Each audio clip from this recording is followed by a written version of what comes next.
Olá a todos, sejam muito bem-vindos à segunda sessão de Druidismo e Ecologia.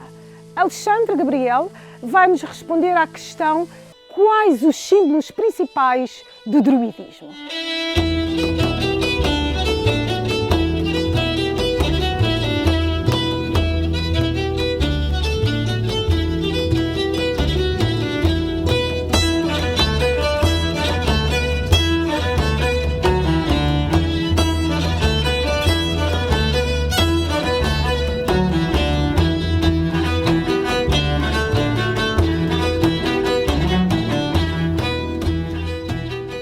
Ora, para nós falarmos sobre os símbolos do druidismo e sobre a origem das lendas, vamos entrar no templo, que é um templo de postes, é um templo de madeira, e vamos entrar pela porta do oeste, que tem escrita no seu topo a palavra morte. Morte não no sentido nefasto, mas é a morte que pode potenciar a vida. E nós entramos pelo oeste, pela escuridão, pelo sítio onde se põe o sol, e vamos entrando em direção a este, até o nascente. Portanto, caminhamos da escuridão para a luz. É um sentido positivo, um sentido solar que nós trabalhamos aqui neste espaço. O nosso círculo exterior é um círculo do Sol, tem 19 postes, que estão todos eles alinhados com os equinócios, com os solstícios e com os pontos cardeais. Temos depois um segundo círculo interior, que tem 8 postes, que são os postes femininos da Lua, da Deusa, que fazem a combinação com os postes masculinos e do Deus. Os dois juntos potenciam e geram a vida, e na parte central, que está para além do homem e da mulher e da dualidade, é o ponto de união entre todos os planos, que é o eixo do mundo. É como o eixo em torno do qual toda a manifestação, toda a vida acontece. Aqui no centro temos o nosso símbolo, que é o Awen, que representa o espírito que flui, representa a inspiração e as 3 gotas mágicas que o iniciado do druida bebe para ter acesso ao saber e aos mistérios. O tal elixir mágico. É um elixir mágico. E estes 3 pontos aqui? Estes 3 pontos representam os 3 alinhamentos solares que existem com o equinócio e com os 2 solstícios no inverno e no verão, por exemplo, entre muitas outras ligações que podem aqui ser feitas. E à volta temos também aqui uma representação que nós escolhemos, que é um ovo do mundo. É o ovo da criação perpétua da vida. O ovo cósmico. O ovo cósmico. Este símbolo aqui da frente, Alexandre, dos mais fortes, assim que entramos no templo. Sim. Este símbolo que está aqui na frente representa a força da serpente, que é a força da vida, e este em concreto é uma cópia do que existe nas pedras, nos menires do sul do nosso país, no Algarve, que são dos menires mais antigos, e que representam a força pulsante da vida que existe em todos os seres animados. E aqui representa que todos nós procuramos cultivar de forma sã, de forma harmoniosa, esta força para a saúde, para a sabedoria, para a inspiração. Muitas das fontes que nós temos são irlandesas, escocesas, inglesas, não é? Mas de facto em Portugal existe uma longa tradição druídica. Em Portugal é muito possível que nós tenhamos tido druidismo. Não sabemos, em termos de registros históricos, se eles estiveram mesmo cá, mas também não podemos afirmar que não estiveram. Porque nas antigas sagas irlandesas, no livro da invasão da Irlanda, por exemplo, diz-se que o primeiro druida, Amergin, veio do ocidente da Península Ibérica. Portanto, então relata exatamente que este centro onde nós estamos era conhecido como Ophiusa, a terra da serpente. E nós sabemos que os druidas eram conhecidos como serpentes. Portanto, mais uma razão para termos este símbolo aqui de homenagem aos nossos antepassados e à sua memória. Um dos significados. Um dos significados. O termo druida não é só carvalho, é também a serpente. A serpente. Muito bem. Então isto faz-nos lembrar, como estávamos a falar, este templo circular, faz-nos lembrar os templos muito conhecidos. O templo de Stonehenge, por exemplo, no sudoeste inglês, que originalmente se teria tido uma primeira fase em que era exatamente como este, um templo de postes, de madeira, não ainda de pedra. Também orientado para os equinócios, para os solstícios, para as orientações lunares. Portanto, eles seriam, entre outras funções, uma função de observação astronómica, para calcular o início das eras agrárias, para saber se os períodos sazonais em que se encontrava. E nós aqui, para além disso, também colocamos, por exemplo, podemos ver aqui deste lado, o alfabeto Ogam, que é o alfabeto dos druidas ou o alfabeto das árvores. Portanto, neste alfabeto cada conjunto destes traços, como é que nós poderíamos ler aqui? A forma com que aqui nós escolhemos foi a seguinte, começa-se a ler de baixo para cima, aqui lê-se da esquerda para a direita e aqui de cima para baixo. E nos outros postos continua da mesma forma. Portanto, lê-se de uma forma serpentina. E são também uma mensagem simbólica. Letras? São sempre variáveis. São tríades tradicionais irlandesas que nos transmitem mensagens de, como por exemplo, 3 coisas que crescem abundantemente: luz, vida, verdade. São tipo de ensinamentos filosóficos e morais para reflexão. E que contêm verdades imutáveis, digamos assim. E contêm os grandes princípios da vida. E se formos ver aqui deste lado exterior, temos um dos grandes símbolos que é associado à cultura celta, à cultura druídica também, que é o triskel. E o triskel representa, por exemplo, as fases da lua, o crescente, o minguante e o cheio. Portanto, e também representa, por exemplo, a terra, a água, o fogo e o ar, naturalmente, estando no centro o fogo, enquanto princípio divino que ativa tudo. Portanto, é uma força de animação da vida. O fogo é o princípio motor. É o princípio motor, exatamente. É a força que age por detrás da Constituição e os elementos compõem tudo o que é matéria, não é? Exatamente. Portanto, o fogo como elemento mais próximo do invisível ou do divino, se assim quisermos considerar.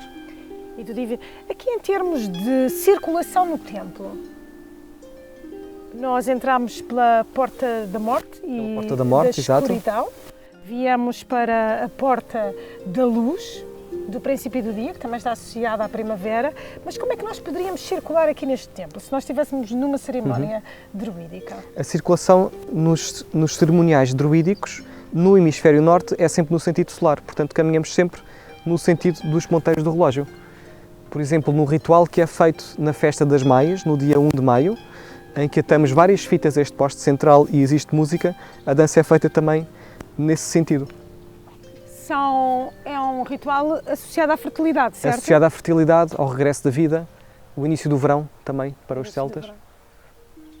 E também no exterior de cada um destes pórticos temos gravadas estas palavras que já falámos, que podemos ver aqui deste lado, porque aqui, como vimos, tinha escrito a palavra morte. Do outro lado temos o nascimento, por onde caminhamos, para a nascente. O ponto a sul escrevemos sol, que é onde o sol tem mais força, a força do sol do meio-dia. Porque representa o verão? Porque representa exatamente o verão, a nascente representa a primavera, a morte o outono e, aliás, a oeste o outono e a parte norte representa os antepassados e o elemento terra. Esta escrita que está no exterior é a chamada escrita do Sudoeste Ibérico, que é a forma alfabetiforme mais antiga que nós temos em toda a Europa e que se encontra ainda parcialmente por decifrar enquanto língua e que é a escrita mais antiga de toda a Europa e é um facto pouco conhecido mesmo cá em Portugal. Podemos também visitar o portal, Vamos ver outro portal do Norte? O portal do Norte. Cada um destes portais tem uma associação a uma direção cardeal e cada ponto cardeal tem um elemento associado e tem também um animal associado.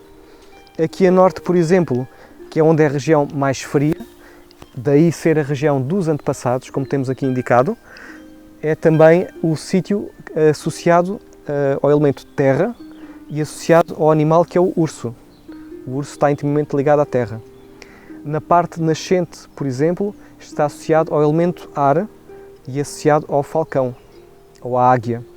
O sul, por exemplo, o ponto da força máxima do sol do fogo, está associado ao veado. E por fim, temos o reino das águas, que se encontra manifestado no portal do oeste, simbolizado pelo salmão da sabedoria. Então, para além de toda a ligação às árvores, há animais específicos ligados às direções e que, no fundo, correspondem às próprias idades de vida do ser humano. Sim? Podes nos desvendar um pouco desta simbologia animal? Em termos de simbologia animal, para o druidismo, o animal não é considerado, por exemplo, como algo inferior ao ser humano. É considerado como um outro professor de uma outra natureza.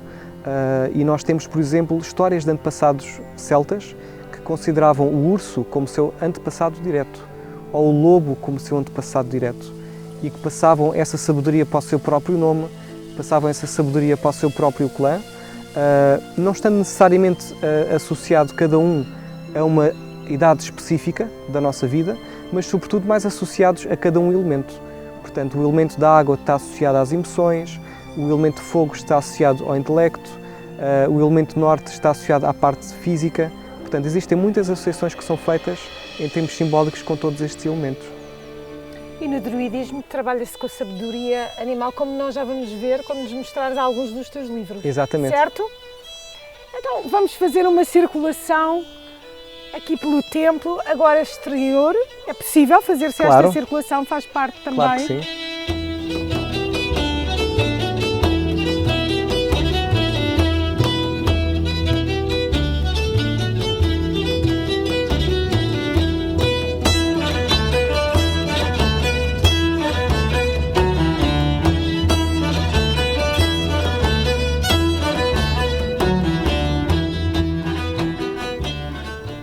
O Alexandre, para além de representante da OBOD em Portugal, também é editor da Zéfiro.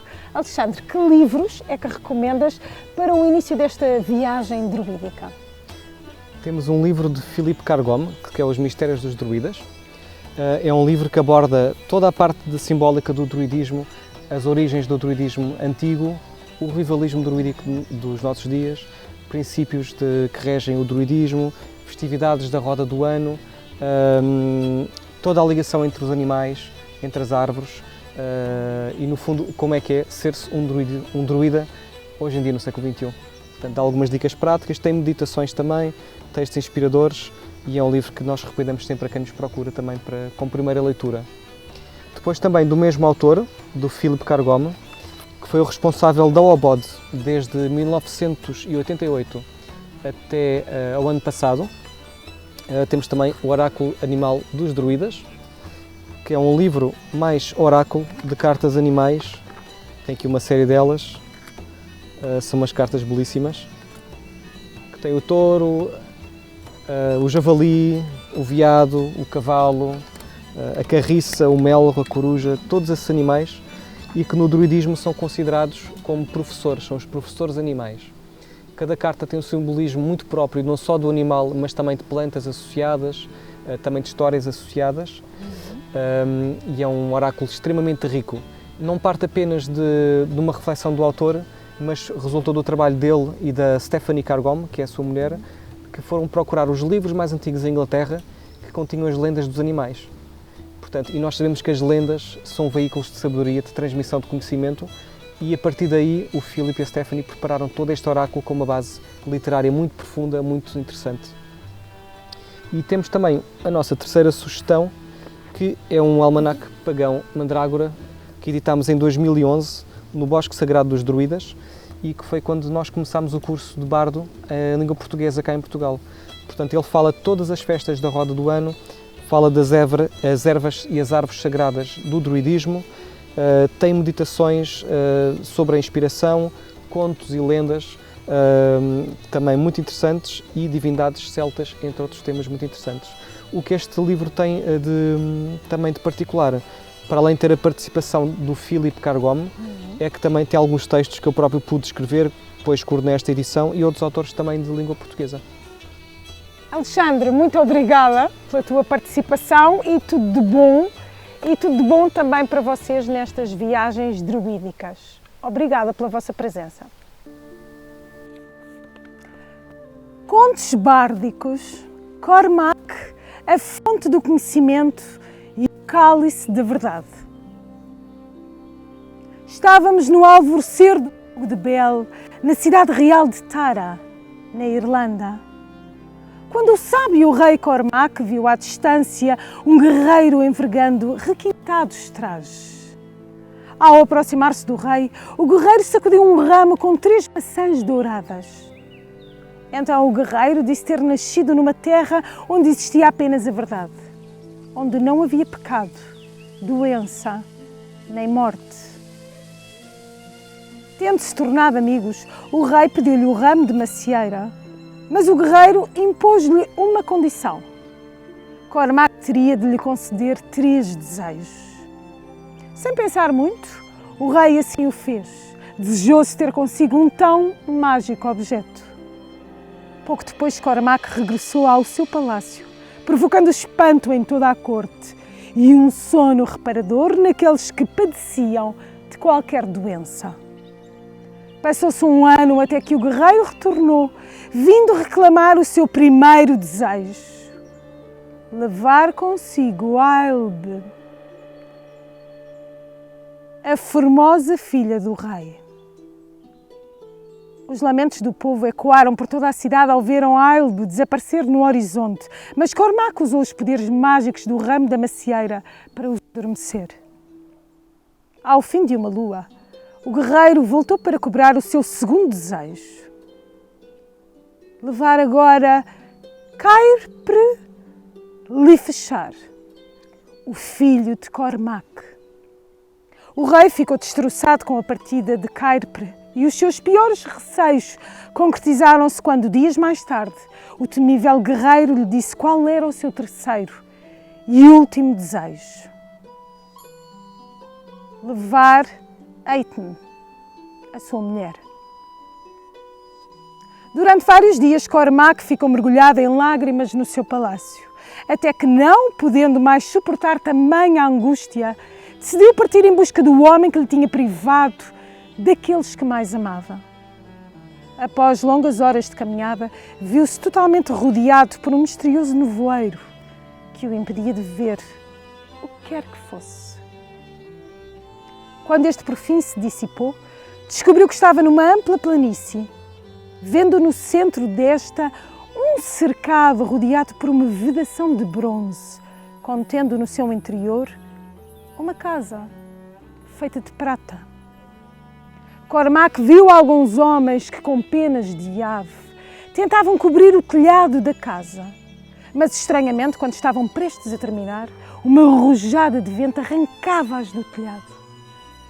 Viu também um homem acender uma fogueira com vários troncos de lenha, mas mal ele se afastava, o fogo apagava-se sem qualquer razão aparente. Ao longe, viu ainda 4 casas dentro de outro cercado.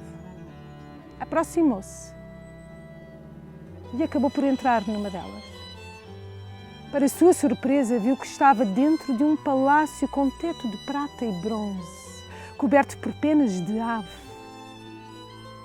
Então escutou um som límpido e cristalino, que lhe pareceu ser uma música do outro mundo. Era uma nascente de água que estava no meio do palácio, que escorria por 5 regatos, onde várias pessoas matavam a sua sede. 9 grandes aveleiras circundavam esta nascente, que alimentavam com as suas avelãs os salmões que aí pulavam. Surgiram então 2 nobres personagens diante de si, dando-lhe as boas-vindas. Um elegante guerreiro e uma mulher de uma ofuscante beleza. A noite não tardou a chegar e um dos homens do palácio começou a assar um porco para o jantar. Porém, foi dito a Cormac que o porco só assaria se aqueles que o comessem dissessem a verdade. Assim, todos acabaram por contar um episódio misterioso e verdadeiro da sua vida. Depois do homem do porco contar a sua história, 1/4 do porco ficou assado, passando-se magicamente o mesmo com o guerreiro, a mulher e o próprio Cormac. A carne do animal foi assim repartida pelos 4, mas o rei disse então nunca ter jantado sem a presença de 50 homens no mínimo. Ao ouvi-lo, o guerreiro começou a cantar-lhe uma canção de embalar e Cormac rapidamente mergulhou num sono profundo. Para sua surpresa, ao acordar, encontrou 50 guerreiros à sua volta, juntamente com os seus filhos e a sua mulher. Um estranho brilho chamou então a sua atenção. O guerreiro segurava nas mãos um magnífico cálice de ouro. e disse-lhe que ele não era apenas belo, mas que continha um grande poder. Se à sua beira fossem ditas 3 mentiras, ele partir-se-ia em 3 bocados, que só voltariam a juntar-se caso fossem ditas 3 verdades. Então Cormac disse 3 mentiras e viu o cálice quebrar-se em 3. Depois disse 3 verdades e os 3 pedaços formaram novamente o cálice. O guerreiro ficou agradado pelo gesto do rei e decidiu que era a altura de revelar-lhe quem era. Manannán mac Lir, o deus do mar. Confessou então tê-lo atraído até à terra da promessa e explicou-lhe as estranhas visões que tinha tido. Os homens que tentavam em vão colocar o telhado na casa eram os poetas irlandeses, que tinham em vão acumulado grandes riquezas. O homem que acendia a fogueira procurava uma forma de recompensar o seu anfitrião pela sua hospitalidade. Por fim, a nascente com 5 regatos era nada mais, nada menos do que a fonte do conhecimento e simbolizava os 5 sentidos através dos quais se pode alcançar a sabedoria. Ao ouvir estas palavras serem proferidas, o sábio rei Cormac caiu num sono profundo. E ao acordar, viu que estava novamente em Tara, com a mulher e os filhos ao seu lado. Ao seu lado repousava o cálice de ouro e o ramo de macieira. Despedimos-nos então desta segunda sessão de druidismo e ecologia, esperando que tenha sido desperto no vosso coração esta chama, esta ligação umbilical entre homem e natureza. Muito obrigada pela vossa presença e tudo de bom.